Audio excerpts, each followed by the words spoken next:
مگر وہ تینوں نہیں جانتے تھے وہ اس وقت کس اذیت سے دوچار تھی۔ میں رک جاتی ہوں اپنی بیٹی کے پاس، آپ جا کر آرام کریں مان۔ عنایہ کے کہنے پر عدن نے انکار کیا مگر وہ باضد تھیں۔ تبھی ارمان اور رامش چلے گئے۔ عنایہ اس کے ساتھ لیٹ گئیں۔ عدن نے اس کے گرد حصار بنایا اور اس کا دل کر رہا تھا کہ وہ ماں کے گلے لگ کر روئے۔ عدن، کل میں تمہاری ماسی کے پاس جاؤں گی رمان اور حازم کے رشتے کے لیے۔ میری شروع سے خواہش تھی میرے حاضی کی شادی رمان سے ہو۔ تمہیں پتہ ہے جب رمان پیدا ہوئی تھی تو عنایہ اپنی ہی دھن میں کہتی جا رہی تھی جبکہ وہ اپنے آنسو تکیے پہ بہاتی سب کے انتہا پر تھی۔ ہم پہ لازم تھا سو ہم نے کنزا اپنے دکھ اپنی ماں سے بھی آشنا رکھے۔ کنزا رفیق راجپوت۔ اگلی صبح بہت روشن تھی ملک ویلا کے مکینوں پر، سوائے اس ایک ہاری ہوئی لڑکی کے جو اپنے بستر پہ چھت کو گھورتی غائب دماغی سے پڑی ہوئی تھی۔ نہ جانے کتنی دیر اسے یوں ہی گزری جب رامش ہاتھوں میں ناشتے کی ٹرے لیے اندر آیا۔ بچو جلدی اٹھو مجھے بہت بھوک لگی ہے۔ رامش نے ناشتہ بیڈ پہ ہی رکھا۔ عدن اٹھ بیٹھی تو وہ اپنے ہاتھوں سے اسے کھلانے لگا۔ عدن کی آنکھوں میں بے ساختہ نمکین قطرے بہنے لگے جنہیں دیکھ کر رامش ملک کو اپنے حواس گم ہوتے محسوس ہوئے۔ بچو کیا ہوا ہے؟ رو کیوں رہی ہیں؟ کسی نے کچھ کہا ہے؟ درد زیادہ ہو رہا ہے؟ مجھے بتائیں۔ بچو پلیز روئیں نہیں۔ مما بابا وہ بدحواس سا ہو کر اس کے آنسو صاف کرتا اسے پوچھتا۔ ارمان اور عنایہ کو پکارنے لگا۔ عدن نے اپنے آنسو صاف کیے جو بہتے جا رہے تھے۔ عدن کیوں رو رہی ہو؟ رامش کیا کہا ہے بچوں کو؟ عنایہ عدن کو سینے سے لگا کر رامش پہ چلائی۔ میں نے نہیں کہا کچھ مما، وہ خود رو دھونے کو تھا۔ مما رامی نے کچھ نہیں کہا۔ عدن کے کہنے پر عنایہ نے سوالیہ نظروں سے اسے دیکھا تو وہ نظریں چرا گئی۔ بس تھوڑا درد ہو رہا ہے۔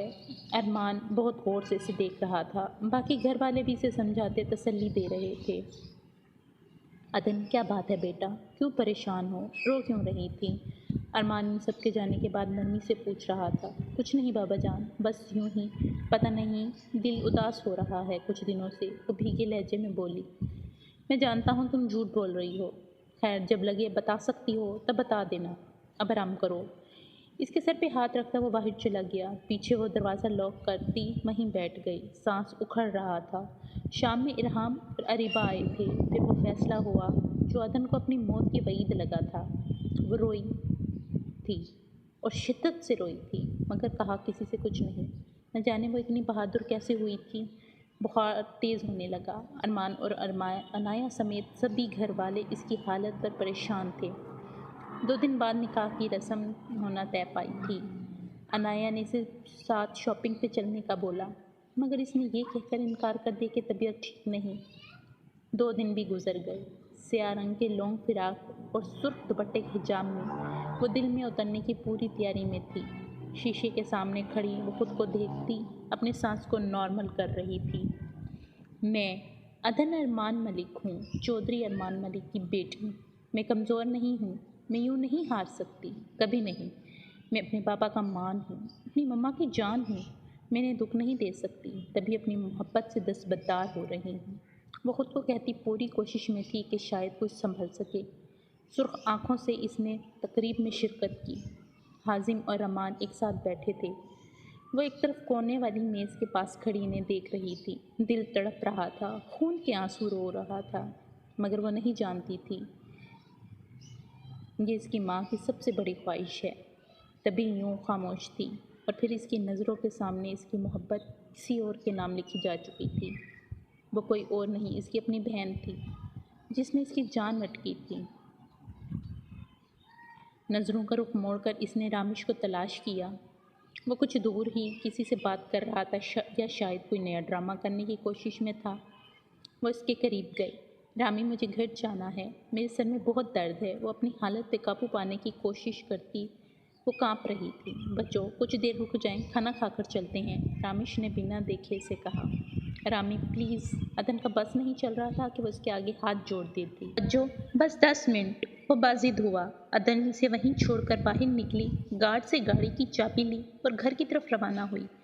حازم نے انکار کیوں نہیں کیا؟ تو کیا وہ سب کچھ ایک دکھاوا تھا؟ یا مجھے لگا انہیں مجھ سے محبت ہے۔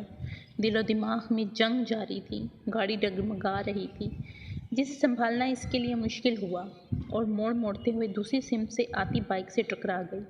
سر سے خون کی پھوار پھوٹی، آنکھوں کے سامنے اندھیرا چھانے لگا تھا۔ گاڑی کا دروازہ کھل چکا تھا، اس کا ایک ہاتھ باہر ڈھلک گیا۔ بے ہوش ہونے سے پہلے اس نے دور سے کسی کو اپنی طرف بھاگتے ہوئے دیکھا، پھر وہ شخص اس کے پاس جھک گیا تھا۔ وائفی، آنکھیں کھولو، بیوی، سن رہی ہو؟ وہ شخص مسلسل اسے پکار رہا تھا۔ دماغ سن ہونے لگا اور پھر وہ مکمل طور پر حواس کھو بیٹھی۔ جاری ہے۔